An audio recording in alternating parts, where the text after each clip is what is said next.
안녕하세요 여러분. 오늘의 흥미로운 영상 내용은 여기 아이폰이 있습니다. 여기 관세가 적용된 아이폰이 있습니다. 그리고 미국 경제의 미래는? 브렉시트가 단서를 제공하다에 관한 것입니다. 우선 좋아요 버튼을 누르고 채널 구독 및 알림 설정도 잊지 마세요.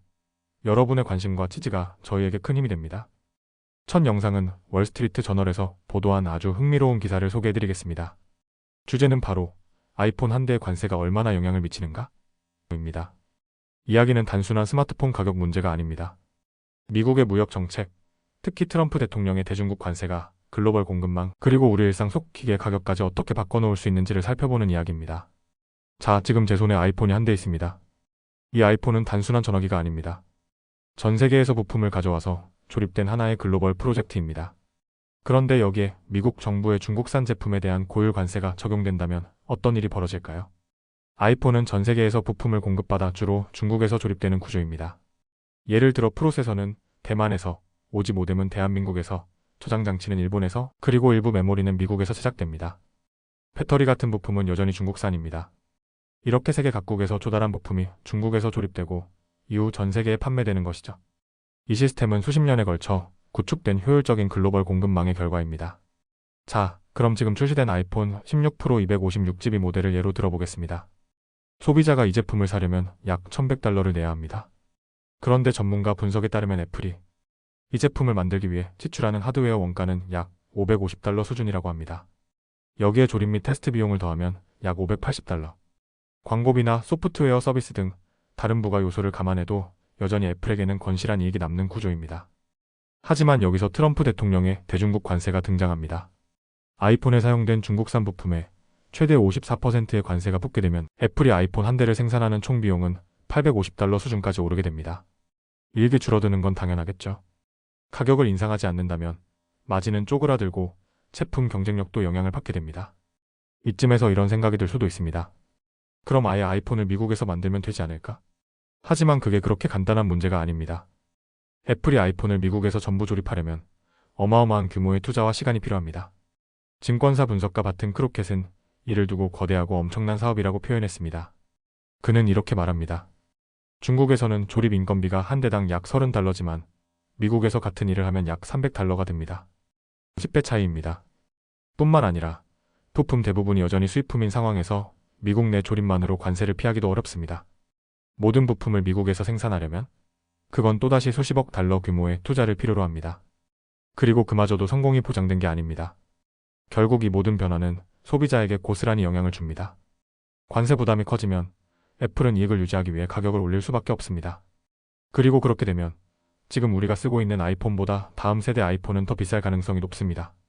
즉 관세 정책 하나가 수많은 부품 업체, 조립 공장, 기술 기업은 물론 우리 손에 들려있는 휴대전화 가격까지 바꿔놓는 셈입니다. 자, 그렇다면 우리는 이 상황을 어떻게 받아들여야 할까요? 월스트리트 저널은 이렇게 조언합니다. 당장 새 아이폰을 살 계획이라면 잠시 멈춰라. 작년 모델을 아껴 쓰고 손에 들고 있는 아이폰을 가능한 한 오래 사용해라. 미국과 중국의 무역 전쟁은 단순히 뉴스 속 숫자 노름이 아닙니다. 그 파장이 이렇게 우리의 지갑에도 영향을 준다는 점 꼭 기억해 두셔야겠습니다. 지금까지 트럼프 대통령의 대중국 관세 정책이 아이폰 가격에 어떤 영향을 미치는지, 그리고 애플이 맞닥뜨린 현실적인 문제들을 함께 살펴보았습니다. 다음 영상은 월스트리트 저널이 보도한 아주 중요한 국제 경제 이슈를 다뤄보겠습니다. 바로 브렉시트가 미국 경제에 던지는 경고라는 주제인데요. 영국이 유럽연합에서 탈퇴한 뒤 어떤 일이 벌어졌고 그 교훈이 오늘날 미국, 특히 트럼프 대통령의 관세 정책을 펼치는 미국에 어떤 시사점을 주는지를 함께 살펴보겠습니다. 자, 브렉시트? 처음엔 자주 등장하던 단어였지만 이제는 조금 잊혀진 느낌이죠. 그런데 지금 이 시점에서 브렉시트는 단순히 영국의 선택이 아니라 미국의 미래를 미리 비춰본 실험실이 될 수 있다는 분석이 나오고 있습니다. 2016년 영국 국민은 유럽연합에서 탈퇴하기로 결정했습니다.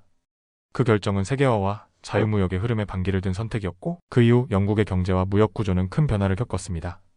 처음엔 단기적인 충격이었죠. 주식시장이 폭락했고 파운드화는 급격히 떨어졌습니다. 그리고 그 충격은 단발성에 그치지 않았습니다. 브렉시트 이후의 경제는 지금까지도 영향을 받고 있습니다. 특히 기업 투자, 생산성 국제, 무역량 등 핵심 지표들이 이후에 남아있었더라면 더 나았을 것이라는 평가가 많습니다.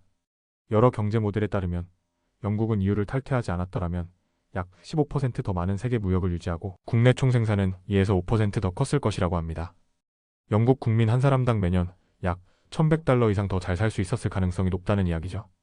이제 시선을 미국으로 돌려보죠.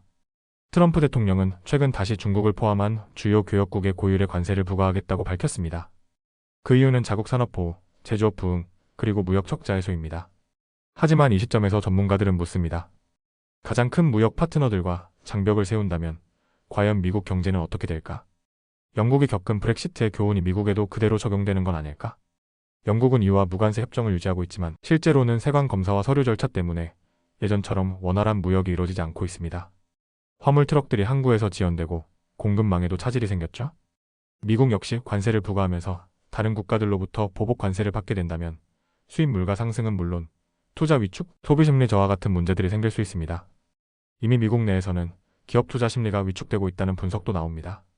미국 기업들이 이 관세가 언제까지 유지될지 확신하지 못하는 상황에서 장기적인 계획을 세우기 어렵다는 것이죠.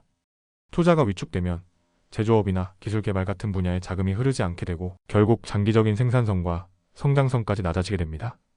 여기서 주목할 점이 하나 더 있습니다. 브렉시트는 계획된 정책이었다기보다는 정치적 혼란과 민심 변화 속에서 우연히 만들어진 결과였습니다.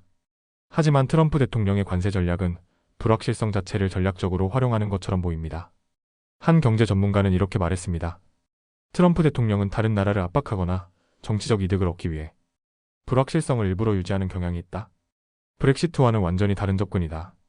이러한 정책이 자국 기업의 투자를 오히려 막고 글로벌 공급망을 교란시키며 결국 미국 경제에도 악영향을 줄 수 있다는 경고가 나옵니다. 최근 미국 증시는 하루 만에 약 3조 달러, 즉 전체 시장 가치의 4%가 증발했습니다.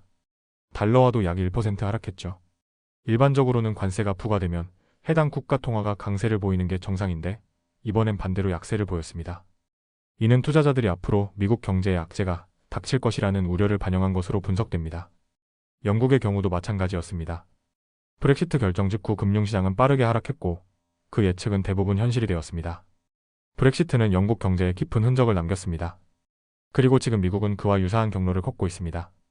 단기적으로는 자국 산업을 보호하는 듯 보이지만 장기적으로는 투자와 생산성을 저해하고 소비자에게 더 높은 물가 부담을 지울 수 있다는 점에서 경계가 필요한 상황입니다.